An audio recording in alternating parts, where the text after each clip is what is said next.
Good evening, we're back, and surprise, surprise, we're back on the Lexus. I'm keeping this up, I'm doing quite well. We've tackled the first hurdle.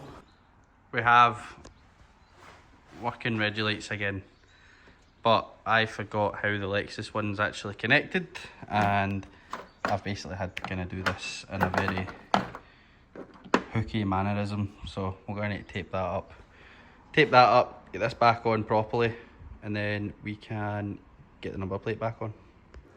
So, little update, we got the plate surround back on. The car now has working Regulates, which is a bonus, so I can drive it again without the fear of getting stopped for something as simple as a Regulate. So, it now looks like my car again. If anybody's got recommendations of some sort of universal Jap can or somewhere turn down tip, hit me up. The past two that I tried to order flaked on me. The good old, you order it, they take your money, then like 3 days later they say, oh, sorry, this is not in stock, we will refund you, and then you get your money back like a week later.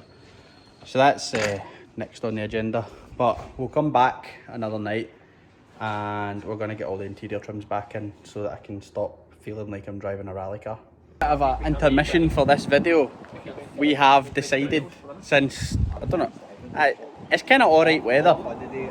We've all not been to what we'll call a chav meet in a while, and Street Culture's having their season opener tonight, so the Fiesta is tucked up, and the boys were so kind, it's Easter, so I was away, family gathering with the wee one. So the boys beautifully pulled out the Lexus for me and gave it a wee rinse.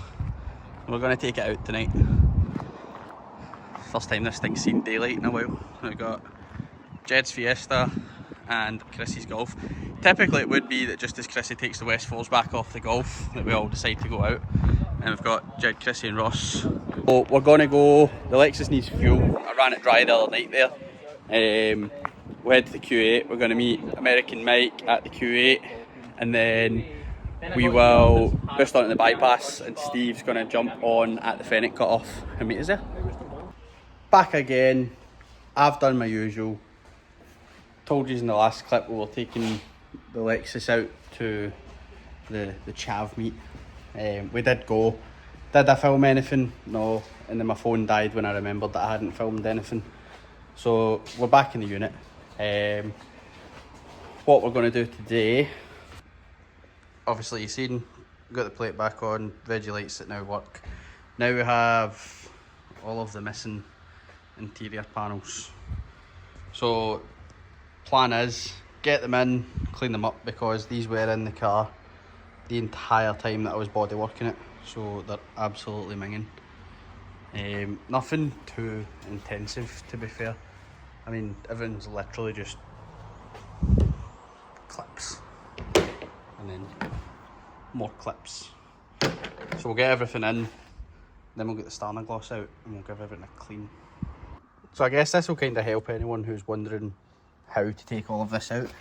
Basically, to get it out, you need to go with the one that goes over the carpet here first, and then you can get access to the B-pillar panel and the A-pillar panel, because they clip in to both of them. The A-pillar one, there's a stud, don't know if this will go, stud up the back here, there's usually a nut on. Do I know where the nut is? Not at all, not the slightest. So we'll need to find that. You get the B-pillar one on, and then there's obviously the plate that goes along here, and then the skid plate separate, but I'm going to have to give the door shuts a wee wide down first because they're a bit manky. So, got the B-trailer trim in, tucks in nicely behind all the seals. Then you'll see these kind of gold clips. These actually tab into these, and then you've got tab on the A-pillar one, tab on the B-pillar one. So this is actually rather difficult to do one-handed. Clip.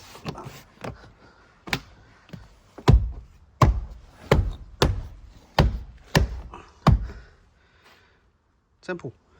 So to get them out, it's literally just the exact reverse of what I've just done. Pull this one out first, then you can get to this one, and well, or that one, whatever order you want to go. But already a massive difference. Yes, we need to hoover it. It was clean, then we went out. Not ideal. It also does suffer really bad IS200 dash issues. Not sure. I'm kind of torn. I really would like to get Alcantara and try and trim it myself, but I know I'll probably make an absolute mess of it. Whereas on the other hand, I'm pretty good with a rattle can, so I feel like I could sand all the stickiness off and just satin black it, and we could be alright. But yeah, so let's get the rest of this interior in, and then we'll get to the cleaning. So we've got all the interior bits back in. It looks better. It still looks terrible, but it looks better. So now I'm going to show you the hack. Starting a gloss, any interior cleaner. If I can find, that'll do it, a wee cloth. We get the good old soaky.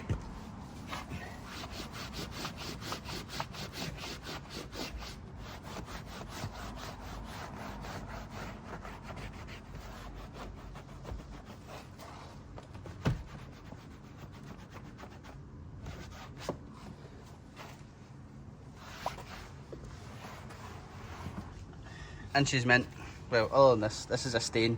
Not sure what it is because it's also on the seal. May actually be chewing gum. Who the fuck's been eating chewing gum? And obviously the panels are scratched, but a million times better than they were. So interior's tidied up a bit.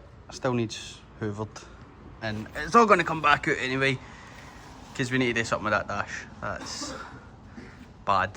Everybody that owns a Lexus knows that the dashboards are shocking, and I do need to get screws for that wee panel there because it's not currently screwed in, so if you lean on it too hard it does fold like a daily record.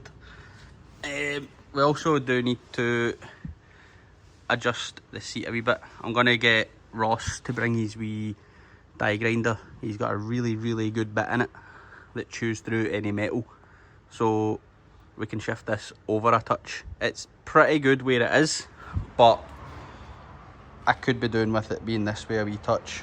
And then I'm almost kind of tempted to see if I can get somebody to retrim it because it's pretty warm. Or for the longest time I've also been looking at the option drift bucket seats. They come loads of different colours, and I did message you guys and they said that they fit pretty well in IS200s. So it's going to be all for tonight because I was rolling about the floor in the wet earlier on and it's never ideal. Nobody likes doing that. So next video is either going to be doing the boot build if I can be bothered on Friday. It's a bit of a task, so I might not be bothered doing that. Or we're going to cut the front strut towers because this is not an acceptable height for a bagged car. There's static cars that sit lower than this and it hurts my soul. So we need to make a wee notch, don't know, up here where the upper control arm hits off the tower. Not even really just for the purpose of going low. The height I drive it at, I hit the upper arms off the towers all the time. So on instances like last night when me and Ross were away to that car meet, Ross described my drive height as rough, which I don't think is that rough. I think it's quite comfy, but Ross said it's rough, and that is primarily down to the arms hitting off the towers. So progress on the Lexus, and we had it out twice in the space of a weekend. Twice it was out. What a result. So interior's all put back together. It's going to come back out anyway because we need to sort the dashboard. The car's going to culture shock in June, so I do have quite a big window, but obviously fitting in work, having a child, having a fiance, it's never ideal, but we'll get there. Wheels look better. I actually kind of like the wheels now after seeing rolling videos last night, but I'll probably still change them. And we just need to get it lower and tidied up. So keep an eye out. Next video will be entertaining, hopefully. Cheers. This is a bonus clip, a public service announcement. See if your offsets are different. Don't put your rear wheels on the front thinking you're going to be alright to spin your front wheels on the rear, because what will generally happen is when you jack the wheel up, you're actually going to take all the paint off your caliper. So we also need to add paint in the calipers to the list. Not sure if I'm going to do them white again, might change it up. If anybody has any suggestions and you've made it this far in the video, drop in a comment. Might do Tiffany blue. Tiffany blue with a pink, Tiffany green, Tiffany blue, whatever the fuck it's called. Everyone knows what colour I'm talking about.